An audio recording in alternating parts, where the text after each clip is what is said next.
Transform two growth theme নিয়ে SMC enterprise লিমিটেডের Pharma ডিভিশনের বার্ষিক সম্মেলন ও সুবর্ণ জয়ন্তী অনুষ্ঠিত হয়েছে।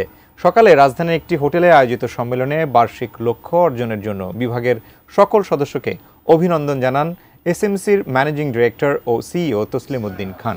প্রতিষ্ঠানটির বাণিজ্যিক সাফল্য ও জনস্বাস্থ্য সেবার ক্ষেত্রে অবদান তুলে ধরেন এসএমসি এন্টারপ্রাইজ লিমিটেডের ম্যানেজিং ডিরেক্টর সাইফুদ্দিন নাসির। সম্মেলনে 2025-26 অর্থ বছরে ফার্মা ডিভিশনের লক্ষ্য এবং ব্যবসায়িক পরিকল্পনা তুলে ধরেন কোম্পানির অতিরিক্ত মহাব্যবস্থাপক বিক্রয় ও বিপণন Sheikh Zahidur Rahman, senior marketing manager Mohammad Mosharraf Hossain ও national sales manager Harun Rashid. কোম্পানির ঊর্ধ্বতন কর্মকর্তারা সম্মেলনে উপস্থিত ছিলেন।